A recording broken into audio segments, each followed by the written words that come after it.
Tadi saya ajak murid saya ke taman dekat sekolah untuk mengklasifikasi jenis-jenis bunga berdasarkan jumlah kelompok bunganya. Bener banget Pak, saya merasakan juga. Di mata pelajaran seni rupa, saya bisa mengajak murid-murid untuk mengenal konsep spasial melalui teknik membuat mozaik. Ini sih seru banget. Mantap! Sepertinya itu ya ungkapan yang tepat untuk Bu Cici dan Pak Iman yang sudah berbagi cerita penguatan numerasi di mata pelajarannya. Pak Iman bukan saja mengajak muridnya untuk berhitung, tapi juga untuk dapat mengklasifikasi objek yang sedang diteliti. Bu Cici sebagai guru seni rupa sudah dapat memasukkan konsep spasial dalam materi yang ia ajar.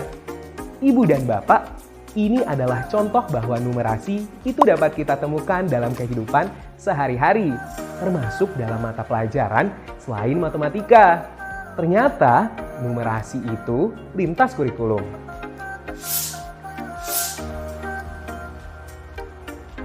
Apa itu numerasi lintas kurikulum? Numerasi lintas kurikulum dapat diartikan sebagai strategi untuk mengintegrasikan kemampuan numerasi ke dalam berbagai aktivitas di mata pelajaran.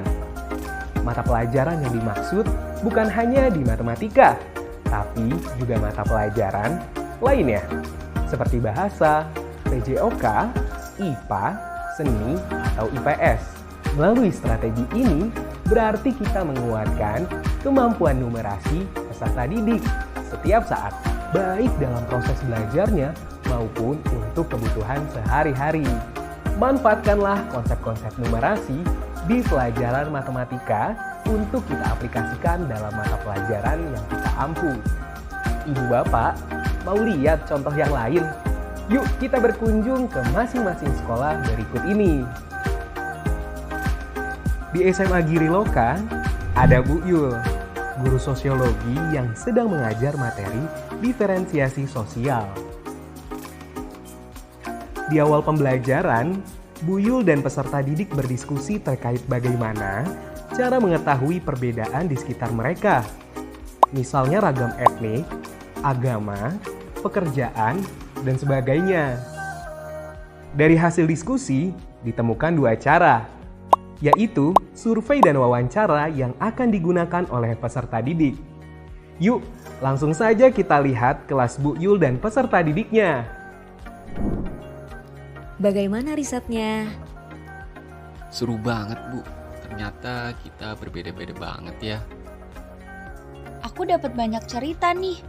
Ingin segera aku ceritakan ke teman-teman semua. Bagaimana sih, Bu, cara mengelompokkan lalu merepresentasikan hasil temuan kita? Mendengar ini, kemudian Bu Yul membekali mereka dengan ilmu statistik, yaitu mengenal ragam bentuk grafik dan cara memahaminya. Ya ampun, aku baru tahu ternyata ada 5 orang Sulawesi, 10 orang Sumatera, dan 5 orang Bali dan Lombok. Belum lagi agamanya. Beda-beda banget ya. Wah, menarik banget. Kira-kira langkah apa yang dapat dilakukan agar kita semua bisa hidup rukun meski berbeda-beda? Saling menghargai, Bu. Menghormati saat dia beribadah dan kita tidak usahlah pilih-pilih teman. Wow, seru banget. Bu Yul sudah menguatkan kemampuan mengetahui, menerapkan, dan menalar pada peserta didiknya. Ternyata kompetensi numerasi dapat dilakukan juga loh di mata pelajaran sosiologi. Kali ini coba kita pindah yuk ke SD Buru Selatan. Pak Fred sedang menari nih. Pak Fred menyadari bahwa gerakan-gerakan tarian dapat diajarkan menggunakan pola untuk memudahkan peserta didik menghafal gerakan tarian. Apa yang ia lakukan ya?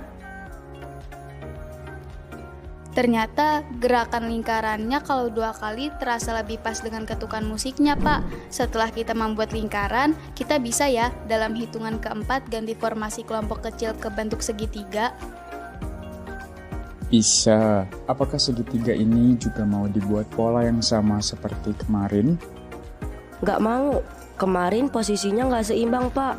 Usul saya, kita bentuk saja formasi wajik. Jadi 4 segitiga di ujung dan 2 segitiga di tengah. Wah, ide bagus. Apa mau dicoba sekarang? Ternyata tidak cocok posisi wajik itu. Jumlah penari kita ada 18. Mungkin kita bagi saja menjadi 9-9. Yuk kita coba. Tanpa disadari, sebenarnya Pak Fred sedang menguatkan kemampuan mengetahui, menerapkan, dan menalar peserta didiknya juga loh. Murid diajak mengenali pola ketukan irama dalam musik, lalu mereka menghitung dan memperkirakan keefektivitasan jumlah penari dengan kecocokan gerakan dan pola. Terakhir, mari kita ke SMPK Pos Indah. Aduh, kelas biologi sedang sibuk. Yuk kita intip! Sepertinya peserta didik sedang mempelajari materi sistem reproduksi pada manusia. Wow, coba kita lihat lebih dekat apa itu yang sedang mereka tulis. Wah, ternyata materi pewarisan sifat. Pak Hengki memberikan contoh kasus yang dapat peserta didiknya pecahkan terkait pewarisan sifat. Mereka coba memprediksi sifat-sifat dari orang tua yang dapat diturunkan kepada anaknya. Untuk memantapkan materi ini, Pak Hengki membekali peserta didiknya dengan kemampuan berpikir matematika logis dan menghitung peluang. Kemampuan menalar pun terlihat saat peserta didik paham bahwa penurunan sifat itu akan berbeda hasil jika orang tuanya berbeda. Semua bisa diukur dan diprediksi peluangnya. Bahkan di akhir sesi ada yang bercerita, kalau sifat yang diturunkan jelek, gak apa-apa. Jangan sedih, kan kita bisa ubah dengan selalu berbuat baik. Aduh, seru banget pokoknya kalau berbicara numerasi lintas kurikulum ini ya. Saya bisa ngomong terus nih. Ternyata kemampuan numerasi yang kita kuatkan pada tiap mata pelajaran dapat membantu peserta didik untuk lebih mudah memahami konsep materi yang sedang dipelajari. Jadi, apa nih mata pelajaran yang Ibu dan Bapak ampu saat ini?